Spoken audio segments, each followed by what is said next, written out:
Video number 37. As of today, we're going to start with the second grade Tibetan language textbook. So in this textbook, we have about 32 lessons. And before I start lesson number 1, if you guys want, you guys can pause the video and see if you guys could read these. If you have taken all the previous videos seriously, then you should be able to read it. I don't know whether you'll be able to understand the meaning, but at least you should be able to read it. Okay, so if you want, you can do that, or maybe grab a piece of paper and write it down in ume, the headless letters, and then in uchen, the headed letters. Okay, so I'm assuming you have done that, and now I'm gonna start to read. Sa lapta lanaro lopa lop chana chen lop chen, meaning lesson. Tanga tang pa naro po tang po, meaning 1. Lop chen tang po, and then the same exact thing in uchen. Sa lapta lanaro lopa lop chana chen lop chen tanga tang pa naro po tang po lop chen tang po. And as you can see here, for each letter we have 3 examples. So on this side we have the examples in ume, the headless letters, and then on this side we have the same exact example in uchen, the headed letters, and then in blue, in sky blue, we have the how it's pronounced. So the pronunciation is in this column, and then in sky blue, or I don't know whether that's navy blue, the meaning in English. So I'm gonna start to read now. So the first example is ka wa kawa, ka wa kawa, and then how it's pronounced, and then the meaning. Pillar. Ka ra kara, ka ra kara, kara, and then sugar. Ka sha kasha, ka sha kasha, ka sha kasha, mushroom. And then ka, and then there's a wasu down there, and then ta, kata, ka, and then there's a wasu down there, ta, kata, ka, ta, kata, meaning crow. And then the next example is ka, sha, kasha, ka, sha, kasha, and then ka, sha, kasha, meaning roe deer. And then ka kao dana den kaden. Now this is one of the prefix, right? We learned in one of the previous video we have 5 of these, right? Ka ta pa ma ha.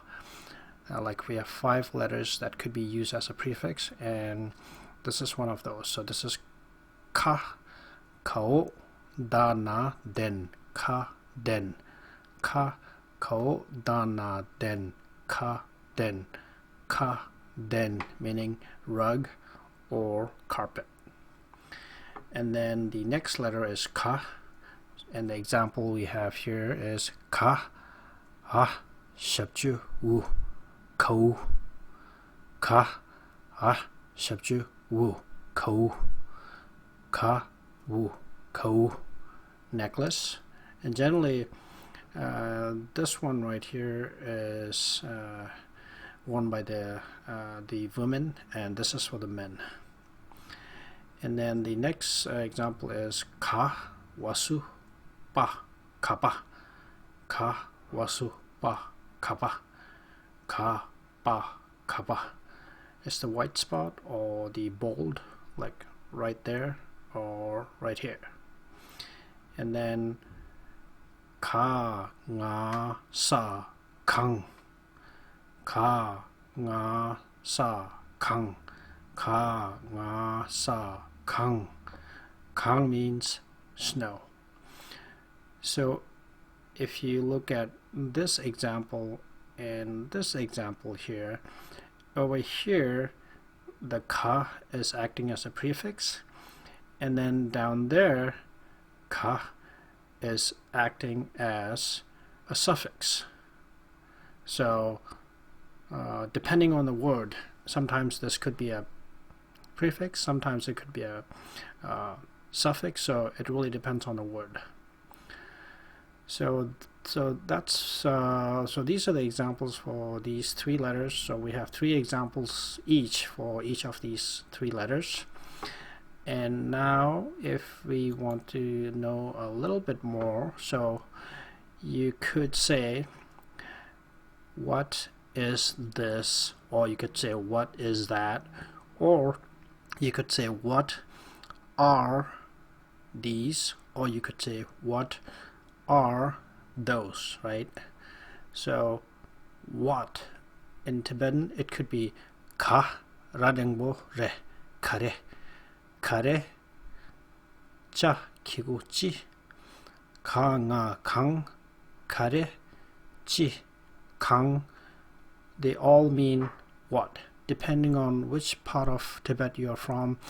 In certain parts of Tibet they may say kare, in certain parts of in some other parts it may say chi, and then in some other parts it may say kang, but it all means the same thing. So in ume, in the headless letters, we have the same exact words, ka radengbore kare cha kigu chi kanga kang. So whether you say kare, whether you say chi, or whether you say cha kang, they all mean the same thing. And then for is, it could be, depending on the sentence, it could be either sometimes it could be re, sometimes duk, sometimes yu, and then the same words in ume. So it's ra dengbo re ta re, o da shachu duka duk, ya naru yu ta yu. And then same thing here, ra dengbo re ta re, o da shabchu dukha duk, ya naru yu ta yu. And then for this, it's hao dakigu di. This, di means this. Ta dengbo te. Te means that, away from you, at a distance. So that. So that's te. This, di. And then ao dakigu di, same as this one, it's in ume. And then for this one, ta dengbo te, in ume we have this one right here, ta dengbo te. So di means near you, te means away from you, at a distance. And then the same exact words down here, but when you add cha naru cho, then it becomes plural. So it's di cho, meaning these, ten cho, meaning those. So now if somebody is asking, what is this? In Tibetan that would be di kare re. Di kare re. Di meaning this, kare meaning what, kare right here, right? And then is in this case means re. So di kare re. So di kare re. So it's asking a question, right? And then down here it's saying di kata re. Di kata re. This is a crow. And then down here, same thing. Di kata re. Di kata re. And then the same exact example in ume. Ao dagiku di kata kata radengbo reta re. Di kata re. So now over here where you see the red word or the letter, you could replace this with other words.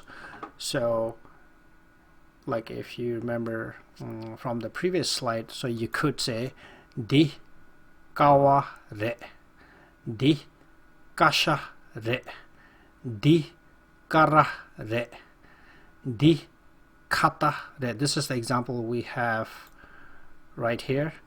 So you could replace this word right here with other words here. So you could say di kaden re, meaning this is a carpet. Di kau re, di kapa re, di kang re. So this is a snow.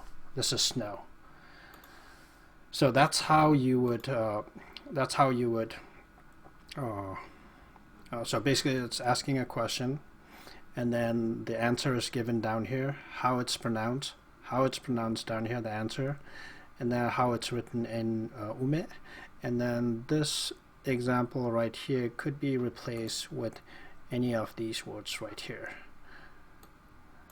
And then earlier I forgot, and this is the cover page for the second grade Tibetan language textbook. So basically it's saying Zinda meaning class, Niba meaning two or second, Pyoik meaning Tibetan, Loptep meaning textbook, Rikpe Ninje. This is exactly the same cover page that we have seen with the first grade textbook with the same title. And at the time, if you guys could remember, I wasn't too sure about the meaning of this these words right here, and I have asked for help from people who may know the meaning for this. And luckily, about 10 months ago, Tashi Sringla he put the meaning down here. So in one of the video, he put a comment saying, okay, this specific rikpe ninje means lotang rikpa seve nyamatabo re jebe tenno, meaning lo and rikpa means your mind or your intelligence, selve meaning to brighten up or to make it sharper, like what? Like sunshine. So basically that's what it's saying. It's going to help you brighten and sharpen your intelligence and your mind like a sunshine. So that's what this means, Rikpe Ninje. And he put the comment down there, and that's how I know what this meant. I kind of know what it meant, but I wasn't too sure. But thanks to Tashi Singla, he put the exact translation for this word right here. And then down here it's saying Pöki Shirik Jikap Langan. Basically it's the Tibetan education department. And then over here I write the same exact thing in Uchen. So basically it's saying Zinda Nibe Pyoik Loptep Rikpe Ninje. And then if you want to read it, if you are having trouble, then you could. I would try to read it over here without looking here, and then try not to look here, and then if you cannot read it, then maybe use this in English. So basically it's saying Zin Ta Ni Be Pe Yik Lop Tep Rik Be Nin Je. And then down here Pöki Shirik Jikap Langa, Pöki Shirik Jikap Langa. So this is the cover page, and these are the first three letters with three examples each for each of these three letters. And then I've put a diagram or some pictures right here to make it easier to understand.